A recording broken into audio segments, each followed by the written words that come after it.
get my passport over the line for Bangladesh. Left উইংয়ে ফারহান আলী ওয়াহিদের মুন্সিয়ানা, রাইট উইংয়ে রাকিবের গতি আর ক্রস, আর ফরওয়ার্ডে জায়ান হাকিম। একবার চিন্তা করুন বাংলাদেশের ফুটবল কোথায় যাচ্ছে, কোথায় যাবে। রাকিব দেশেই আছেন, ফারহান আলীর সেপ্টেম্বরে লাল সবুজের দেশে আসা নিশ্চিত। জায়ান হাকিমের আপডেট কি? সবশেষ তথ্য বলছে সেপ্টেম্বরেই বাংলাদেশে আসছেন জায়ান হাকিম। সব ঠিক থাকলে সেপ্টেম্বর উইন্ডোতেই বাংলাদেশের হয়ে অভিষেক হবে এই ফরওয়ার্ডের। তবে এর মধ্যেই পেরোতে হবে কিছু ধাপ, যে ধাপের কাজগুলো ইতিমধ্যেই গোছানো শুরু করেছে বাংলাদেশ ফুটবল ফেডারেশন।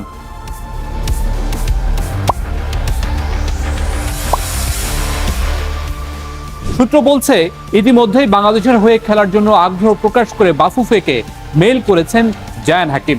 সেই মেইলের সূত্র ধরেই কাগজ গোছাচ্ছে বাফুফে। তবে জায়ানের বেশ কিছু কাগজ এখনো মিসিং। প্রথমত জায়ানের বার্থ সার্টিফিকেট তৈরি করছে ফেডারেশন, সেটি দ্রুত সময়েই হয়ে যাওয়ার কথা। তারপরেই অ্যাপ্লাই করা হবে পাসপোর্টের জন্য, সাথে করে নেওয়া হবে বায়োমেট্রিক। এরপর আসবে আসল চ্যালেঞ্জ। জায়ান ইতিমধ্যে খেলেছেন অ্যান্টিগুয়া ও বারবুডা অনূর্ধ্ব 20 দল ও সিনিয়র দলে, একই সাথে খেলেছেন অনেকগুলো ইয়ুথ ক্লাবে। ফিফা ওয়ান টাইম সুইচের প্রক্রিয়া শেষ হলেই বাংলাদেশের হয়ে খেলতে পারবেন জায়ান হাকিম। অনেকেই বলছেন বাংলাদেশের হয়ে খেলতে জায়ানকে অনুমতি দিয়েছে ফিফা। তথ্যটি একেবারেই সঠিক নয়। মূলত জায়ানের কাগজপত্র তৈরির আগে এএফসি আর ফিফার কনসার্ন নিয়েছে বাফুফে। সেখান থেকে গ্রিন সিগন্যাল মেলার পরেই শুরু করেছে ডকুমেন্টেশনের কাজ। সব ডকুমেন্ট দেখার পরেই মিলবে ফাইনাল অনুমতি। জায়ান হাকিমকে নিয়ে বাংলাদেশ কেন এত আগ্রহী, চলুন এবার সেটি একটু দেখি। জায়ান হাকিম মূলত একজন সেন্টার ফরওয়ার্ড, তবে প্রয়োজনে তিনি রাইট উইংয়ে বা সেকেন্ড স্ট্রাইকার হিসেবেও খেলতে পারেন। তিনি বাপায়ে বেশি স্বচ্ছন্দ বোধ করেন।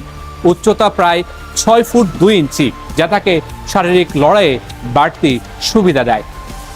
ফিজিক্যাল উপস্থিতি, লম্বা ও শক্তিশালী গড়নের কারণে ডিফেন্ডারদের সঙ্গে 1-to-1 ডুয়েলে ভালো করেন। বল ধরে রেখে সতীর্থদের খেলায় আনতে পারেন। বক্সের স্ট্রাইকার, পেনাল্টি বক্সে সঠিক সময়ে পজিশন নেওয়া তার অন্যতম গুণ। ক্রস থেকে হেড বা কাছাকাছি দূরত্ব থেকে ফিনিশিংয়ে বেশ কার্যকর।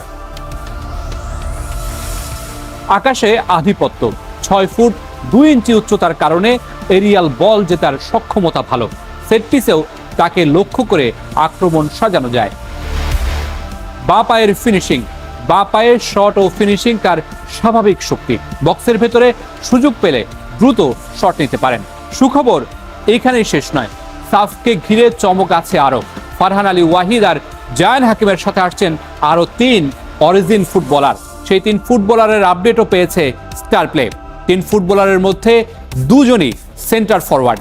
আক্রমণাত্মক ফুটবলের মানসিকতা নিয়ে প্রস্তুত হওয়া বাংলাদেশ এইখানেই বাড়াতে চায় সর্বোচ্চ শক্তি। একাদশের পাশাপাশি সাইড বেঞ্চেও রাখতে চায় যোগ্য সাবস্টিটিউট ফরওয়ার্ড। সেই পরিকল্পনা থেকেই আরো 2 ফরওয়ার্ডকে আনা হচ্ছে সেপ্টেম্বর উইন্ডোতে।